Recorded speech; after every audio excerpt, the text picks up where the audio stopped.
नमस्कार दोस्तों, मैं संदीप कुमार कौशिक आप सभी का आपके अपने कार्यक्रम एस्ट्रोनॉमोलॉजी 456 में हार्दिक स्वागत करता हूँ। दोस्तों, आज हम बात करने जा रहे हैं सिंह राशि में शनि के नक्षत्र परिवर्तन की और साथ ही साथ गुरु के वक्री होने की। 3 अक्टूबर को शनि जो है वक्री हो चुके हैं दोस्तों। जैसा कि आप लोग देख ही रहे हैं, यहाँ पे वो पूर्व भाद्रपद नक्षत्र से निकल के शनि के शतभिषा नक्षत्र में प्रवेश करेंगे।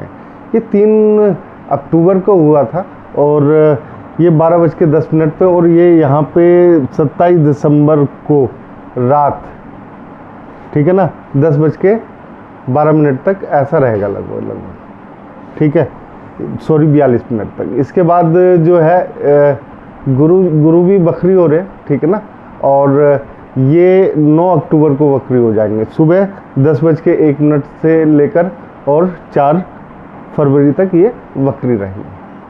ऐसे में दोस्तों आप लोगों के लिए बहुत ही ज़्यादा, एक तरीके से कहा जाए, अच्छा है ये समय, क्योंकि आप लोग स्वयं देख रहे हैं शनि और गुरु की पोजीशन क्या है।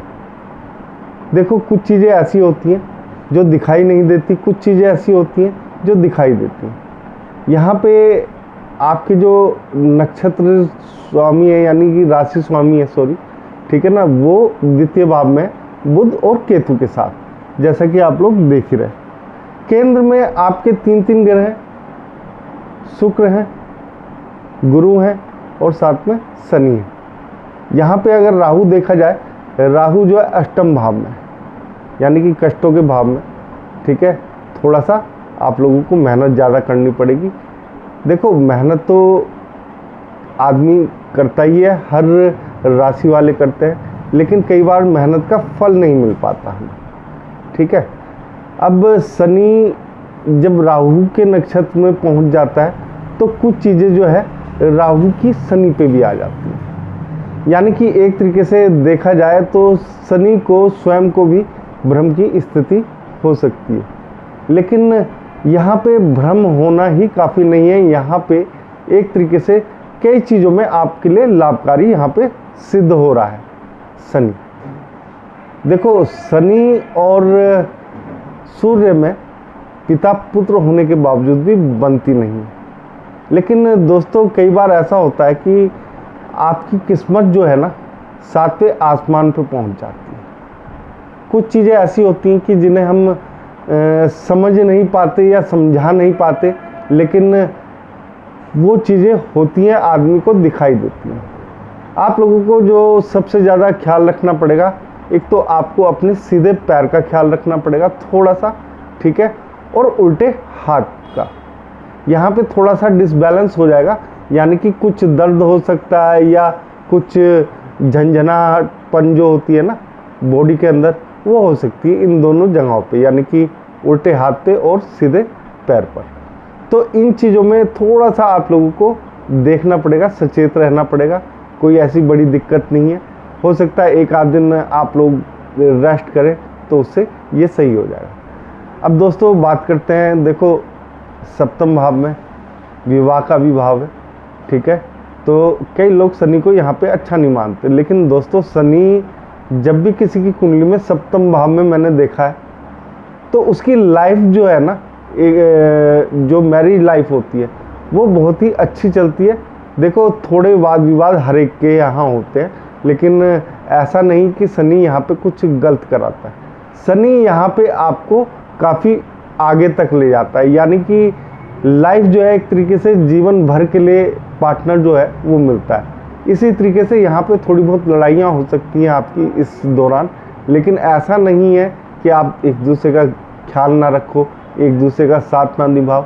आप यहाँ पे एक दूसरे का साथ हद से ज़्यादा निभाओगे, क्योंकि आप लोग जानते ही हो, केंद्र या त्रिकोण में शनि जब भी होते हैं तो अपने अच्छे प्रभाव देकर ही जाते हैं, चाहे कुछ भी दिक्कत आ जाए। यहाँ पे आखिरी में मैं आप लोगों को एक उपाय बताऊंगा दोस्तों। उस उपाय को अगर आप लोग करते हैं तो यहाँ पे जो आपकी किस्मत है ना और भी अच्छी हो जाएगी, यानी कि आप लोगों को और भी चीज़ों का सहारा मिलेगा। व्यापार जो है यहाँ पर जो लंबे समय से व्यापार चले आ रहे हैं उनमें थोड़ा हो सकता है एकदम से बदलाव की स्थिति देखने को मिल जाए, यानी कि हो सकता है आप लोग किसी और कार्य में भी प्रवेश कर जाए, क्योंकि यहाँ पे शनि ऐसा कर सकता है, क्योंकि राहु के नक्षत्र में प्रवेश करके गया है। तो यहाँ पे इस तरीके की चीज़ें आपको दिखाई देंगी, या आपके अंदर दिमाग में कुछ चलेगा कि मैं इसके अलावा भी कुछ और कर लूँ, यानी कि आय के साधन को बढ़ाने की आप लोग सोचेंगे। क्यों? क्योंकि बिना देखो लक्ष्मी के कुछ भी नहीं है। अब चतुर्थ भाव में आपके लक्ष्मी है, माँ का सम्मान तो आप करते ही हो, ठीक है ना।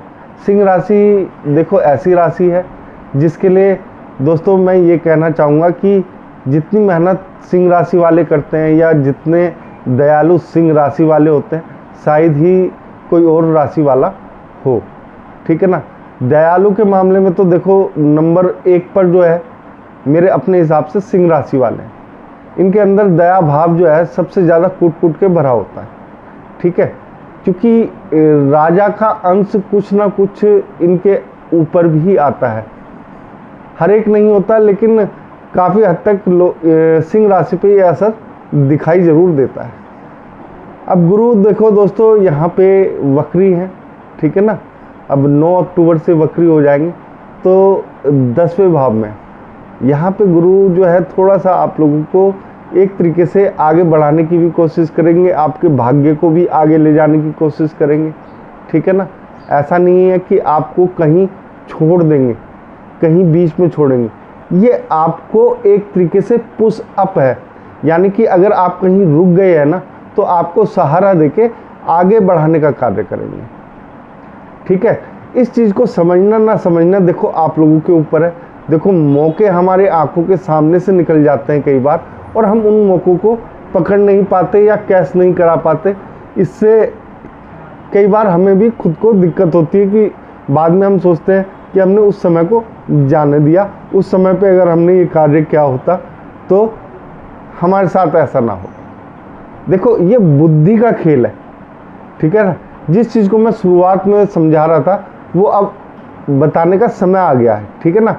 उस चीज़ के ऊपर मैं अभी आने वाला हूं दोस्तों, लेकिन उससे पहले एक चीज़ और बताएं कि गुरु जो है, जो शिक्षक लोग हैं, ठीक है ना, जिनकी नौकरी चली आ रही है, उनके लिए यहाँ पे काफ़ी अच्छा होता हुआ दिखाई दे रहा है, यानी कि उन्हें प्रमोशन मिलने के चांसेस यहाँ पे काफ़ी ज़्यादा है।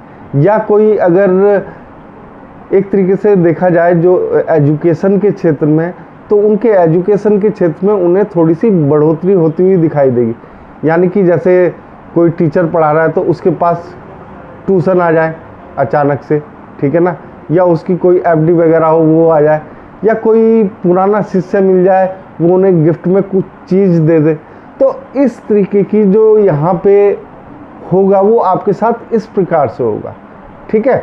और 7वें भाव में मैंने बता ही दिया है, ठीक है। राहु जो है 8वें भाव में जिसके नक्षत्र में प्रवेश कर रहे हैं शनि, यानी कर चुके हैं 3 अक्टूबर को। तो राहु जो है देखो आप लोगों को थोड़ा थोड़ा कष्ट देता रहेगा, जो मैंने बताया कि हाथ में और पैर में आप लोगों को थोड़ा सा देख के चलना पड़ेगा। थोड़ा सा एक चीज़ और बताना चाहूँगा यहाँ पे आंखों से संबंधित, यानी कि थोड़ा सा आपको धुंधला टाइप का दिखाई दे सकता है, ठीक है ना। पूरा वो नहीं होगा, थोड़ा सा ब्लड टाइप का जो होता है ना वो आपकी आंखों से इस टाइप का दिखाई देगा। अब दोस्तों यहाँ पे आप लोगों को जिस बारे में आपको बताना चाहता हूँ वो चीज़ आ गई है।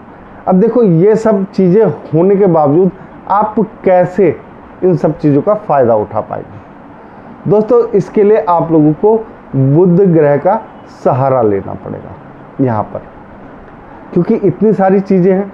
इन चीज़ों को देखो, अगर किस्मत आपको 7वें आसमान पे पहुँचा रही है तो उसके लिए कुछ मेहनत तो आपको करनी पड़ेगी, साथ में कोई ना कोई उपाय भी ऐसा करना पड़ेगा जिससे जो अड़चने हैं वो कम से कम आए और आपको कहीं ना कहीं से सपोर्ट मिलती रहे, जिससे आप आगे बढ़ते जाएं तेज़ी से। तो वो सपोर्ट का काम जो है ना बुध ग्रह करेगा। वो कैसे दोस्तों? एक तो देखो एक सिंपल सी चीज़ है, जितना हो सके अपनी दिनचर्या में हरी सब्जियों का सेवन जरूर करें आप लोग, ठीक है। गाय को हरा चारा खिलाएं, ठीक है। ये 2 चीज़ें बहुत ही अच्छी हैं। इससे आप लोगों की जो जो अड़चने हैं, जो भाग्य वृद्धि में थोड़ी बहुत दिक्कत भी रह जाएगी दोस्तों कहीं ना कहीं, तो वो भी आपकी आगे निकलती हुई दिखाई देगी, यानी कि उस चीज़ को बैलेंस कर देगा। और अगर देखा जाए तो शनि और सूर्य को बैलेंस करने के लिए भी हम बुध और शुक्र का सहारा लेते हैं, लेकिन यहाँ पे आप लोगों को जिस ग्रह का सहारा मिलेगा वो है बुध। बुध ही यहाँ पे आप लोगों को एक तरीके से आगे बढ़ाता हुआ दिखाई देगा, यानी कि बुध के उपाय आप लोगों के काम बहुत आएंगे। यहाँ पे आप लोगों को अगर गणेश जी की पूजा कर ले तो वो भी सोने पे सुहागा साबित होगी। शुक्र आप लोग देख रहे हैं, ठीक है ना। तो हमने एक तरीके से शनि का राहु के नक्षत्र में जाने के बारे में बताया और गुरु के वक्री होने के बारे में बताया कि कैसे प्रभाव पड़ेंगे दोस्तों। एक उपाय भी बताए हैं, तो अगर आप लोग इन पे ध्यान देंगे तो हो सकता है आपके लिए ये जो मैंने बताया ना, किस्मत जो है आपकी 7वें आसमान पहुंच जाएगी। तो ऐसा हो सकता है और होकर रहेगा ये छोटे से उपाय करने के बाद। दोस्तों अगर आप लोगों को हमारा ये कार्यक्रम पसंद आया है तो ज़्यादा से ज़्यादा लाइक करें, शेयर करें, कमेंट में जय श्री राम जरूर लिखें, और आप सभी को भी दोस्तों मेरा जय श्री राम।